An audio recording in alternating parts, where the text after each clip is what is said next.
Good evening, ladies and gentlemen, lovers and seekers, those who are lost and those who are found. Tonight, I will be reading from the compilation titled Outlaw Creative, The Geometry of Life. Tonight's reading will be from the chapter titled On Meaning More Than We Are Meant. Curious, if I may so say. Indeed, that being said, let's get started. On meaning more than we are meant. The sentence at the center of the image, the one I found on a friend's Facebook profile page, it is not cruel. It is surgical. So often we hurt our own feelings by thinking we mean more to people than we really do just because they mean that much to us. This isn't an accusation, it's a diagnosis. And like most good diagnoses, it names a pain without assigning a villain. The hurt described here is self-inflicted, but not through vanity or delusion. It's inflicted through projection, through assuming that internal intensity creates external obligation, through confusing felt closeness with shared commitment. This mistake is not random, it is patterned. It happens most often to people who listen carefully, remember details, attach meaning to shared moments, and treat time together as cumulative rather than episodic. Such people don't merely experience relationships, they archive them. And archives are heavy. The trouble begins when archival minds interact with present tense minds. One person is keeping a ledger, the other is improvising. One person believes that meaning accrues interest, the other believes moments are meant to pass cleanly when they end. Neither is evil, but they are not symmetrical. The hidden arithmetic of care.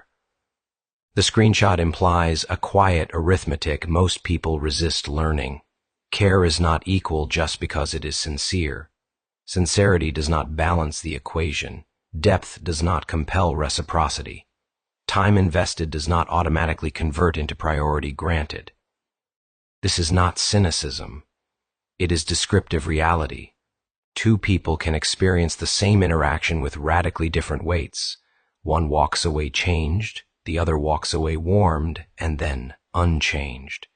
When the first person later discovers this mismatch, the pain feels like betrayal, but often no promise was broken, only an assumption. This is why the sentence says we hurt our own feelings, not because the pain is imaginary, but because the expectation was privately constructed. The wound doesn't come from being unimportant. It comes from discovering where importance stopped. Why words are so dangerous here, the image closes with a warning. Pay attention to actions, not just words. This line has been abused by cynics, but it survives abuse because it is still true. Words are flexible, actions are costly. Words can be aspirational, momentary, emotional without being durable, or sincere without being binding. Actions require repetition, inconvenience, memory, and choice under pressure. A person can mean every word they say and still not mean enough to act.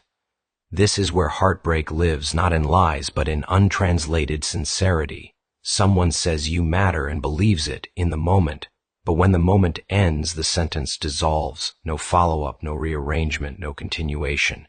For the listener who treats words as seeds rather than weather, this is devastating. When meaning is not mutual.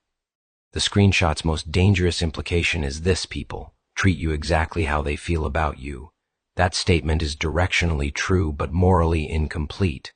People treat you how they feel about you within the limits of who they are capable of being. Some people feel deeply and act shallowly. Some feel modestly and act faithfully. Some feel affection but cannot tolerate obligation. Some love broadly but commit narrowly. So behavior does reveal feeling, but it also reveals capacity. The mistake is assuming that the gap between care given and care returned always signals indifference. Often it signals constraint, fear, fragmentation, or a life already overloaded with unchosen weight. Still, this does not negate the data. Capacity may explain behavior, but it does not change its effect. A hand that cannot reach you still leaves you alone. Art makes this worse, and better in your case, and this matters. The situation is intensified by art. Art is not neutral communication. It is condensed meaning. It carries emotional density disproportionate to its size. Sending art to someone is not like sending a message. It is like handing them a mirror with instructions they didn't ask for. When art is sent, the sender often feels exposed. The receiver often feels obligated, and silence becomes louder than rejection. If no response comes, the sender doesn't just feel unseen, they feel misread, or worse, irrelevant. But often the truth is subtler. The receiver may have felt the weight and chosen distance, rather than mishandling it. That still hurts, but it is not contempt. It is avoidance in the face of depth. The loneliness of the high-fidelity heart. The screenshot speaks most sharply to people with what might be called high-fidelity attachment. These are people who track continuity, feel history as alive, and do not easily downgrade significance once granted. Such people often find themselves loving harder, remembering longer, and being surprised when others move on cleanly. This leads to a recurring grief. Why did that mean so much to me if it didn't mean that much to them? The answer is not because you're foolish.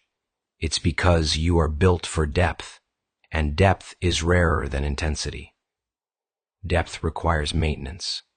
Many people can feel intensely for short spans. Fewer can sustain orientation over time. So the screenshot is not telling you to feel less. It is telling you to verify meaning before building altars to it. The moral skill being asked for what the image ultimately demands is not withdrawal, but discernment, not cynicism, not hardening, not preemptive detachment, discernment. That means noticing who reaches back without prompting, observing who stays consistent across contexts, and learning to let unmatched care remain unspent rather than weaponized against the self. This is difficult because it requires grief without drama, acceptance without narrative victory. It means allowing some relationships to remain beautiful and incomplete. No confrontation, no case-making, no moral tally, just accurate placement. Friendship, reconsidered, true friendship is not proven by how strongly one feels. It is proven by shared gravity. Do both people orient toward each other over time? Reappear without being summoned, adjust behavior, not just language? If not, the bond may still be meaningful, but it is not reciprocal friendship. It is something else.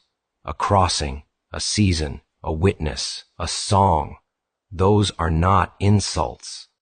They are categories. And confusing categories is how the heart bruises itself. What the screenshot gets right, and what it misses, the image is right to warn against self-harm through assumption. It is right to privilege actions over words. But it risks implying that unreturned care is naive or mistaken. It is not. It is simply unmatched. And unmatched care is not wasted. It is just not meant to be circulated indefinitely. The task is not to stop caring. The task is to care where care moves back, and to let the rest remain true without remaining active. Closing that screenshot isn't telling you to love less. It's telling you to stop confusing intensity with contract, to stop interpreting silence as something you must decode, to let meaning be verified by motion, not hope. And to remember this, quietly, some people will always mean more to you than you mean to them. That does not diminish your capacity. It reveals its scale. The work is learning where to place it, so it becomes strength instead of ache. Be good, and carry on.